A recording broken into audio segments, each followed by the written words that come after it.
the surgeon has come and the anesthetist has come, and the anesthetist is telling the patient, just relax and I will very slowly explain to you public-private partnership. You can really go over that. But you see, public-private partnership is something where I feel there's a lot of potential, but this is like putting a tiger and another animal in a cage. Unless it's worked out very carefully, since the private part is a profit-seeking part, and government is not so cautious about money, it's soft budget it operates under. Once you bring the two together, it's very profitable for the private person that partners with the government, and it can really suck out of it. So a lot of the success of that depends on the design of the contract between the government and the private sector. Can I just ask you? Good evening to you. MS Bharti, Chartered Engineer. Grateful to you for the introduction talk. We'd like to know. Yes. We'd like to know that whether demonetization of rupees 500 and 1,000 note will bring some boost economy of the country and prevent Ketan Desai. What is your opinion? Prevent black money and corruption? Yes. You know, demonetization is such a destabilizing step.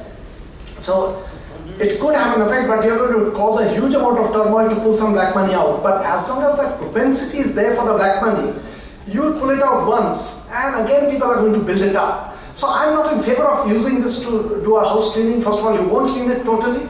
There'll be a lot of destabilization, and people will once again begin to pick up. For that, you need, yes, changes in systems. If you cut down on, Mr. Gupta introducing the talk mentioned, the bureaucracy, it worries me a lot is that also if you create too many cumbersome procedures, that encourages it. So it has to be played on both sides. Government has to work to clean up the procedures, make things so that people can get permissions quickly, they can file income tax returns quickly, and then you also preach to the people that look, and you need to be good citizens and participate in this.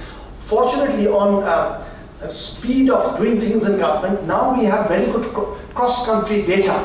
So you literally have numbers. I can give you some.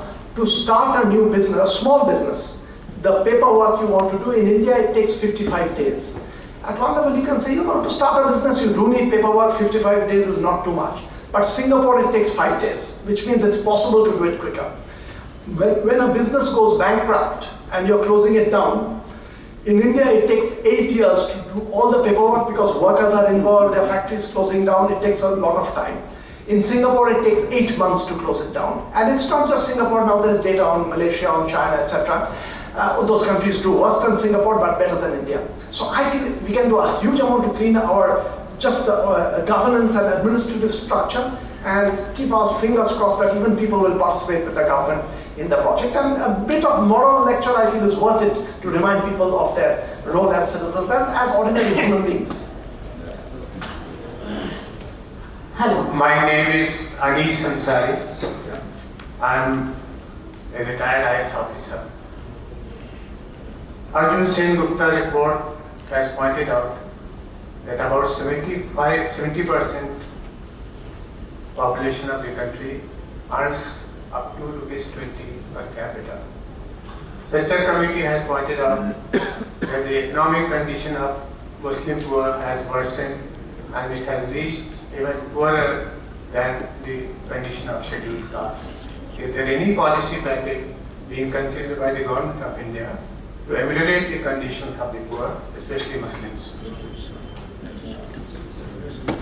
You know, the Arjun Sangupta, by the way, I thought it was 70% of the population less than $2 a day, which would make it 100 rupees a day kind of thing.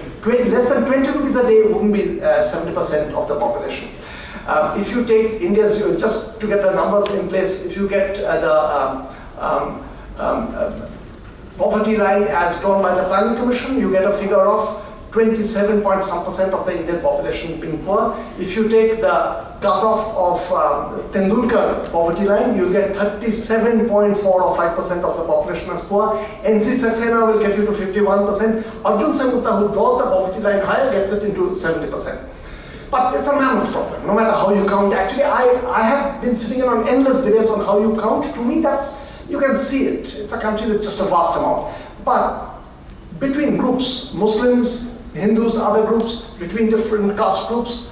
We do know there are huge differences. My wife is a demographer, so I get a lot of this information in. I don't quite know really what sector specifically is being done, but I feel the best way is that you'll have to have a very energetic policy for reaching out to the poor. And you want the country on the whole, there should be, poverty figures should be much lower, cutting across different groups. You know, one very curious thing about the Muslim population of India, this is, comes out from demographic figures, is that it's poorer, but in many ways its social practices are quite progressive. So even mortality and such things are better than the Hindu population. So there is a bit of a paradox. On some dimensions it does better, but on pure income and other things it does worse. There are people, I know that there are studies which show that it's something to do with the social structure that makes them manage better some of the social indicators, but economic indicators it does worse. But it's a gigantic problem for the country. You don't want any group to do worse because, and this is not just an Indian thing. I mean, I just feel that there is a collective human concern that should be just all groups do equally well and get pulled up. One thing which you can't do, though I am personally in favor of some use of affirmative action for groups that do badly, you can't play that game excessively because in the end that can create divisiveness in society. So I'm giving you my view, not quite the government's view. But some amount of affirmative action is worth it. It has to be within limits.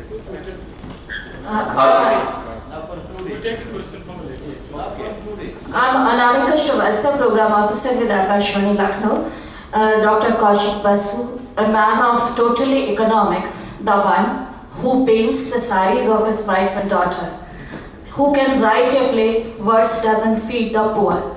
Since this is a leadership series, and I would like definitely to know what kind of leadership which India requires to give a human face, and what kind of leadership, what you were talking earlier, which can give trust, honesty, and the value of human face and relationship to the country, where we can feel the country can rise.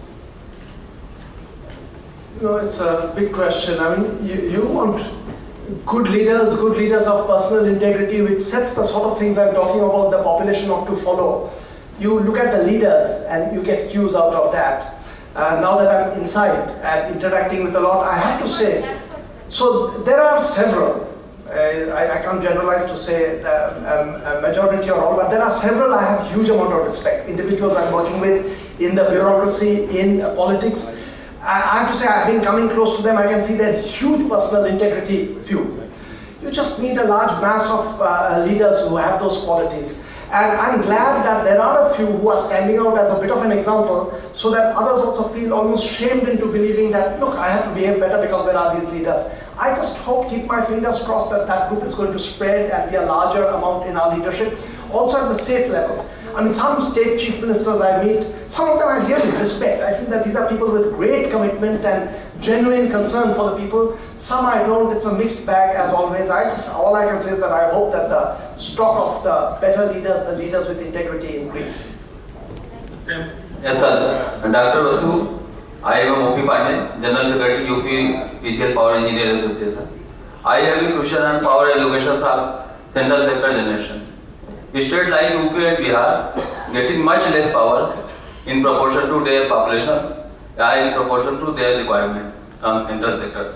States like Delhi and other rich states getting much more power according to their population, according to their generation. So what will be the solution of this problem? And second question is, there is a ABT system in which the overall of power will be at the rate of 15 rupees per unit, which SCBs are supplied at the rate of 2 to 4 rupees. What will be the consequences for the state, like poor states such as UP and Bihar? You know, the only reason I can't answer is that I don't know enough of the power sector. This is not something that I've worked on. I know that that's a big constraint, and it's also a bit of a shame that some regions get especially constrained on this than others. But the government of India is a large body working on so many dimensions. Power is something that I have not worked on as yet. So if I give an answer, I will just mislead you. So I'll stay away only for reasons of my ignorance.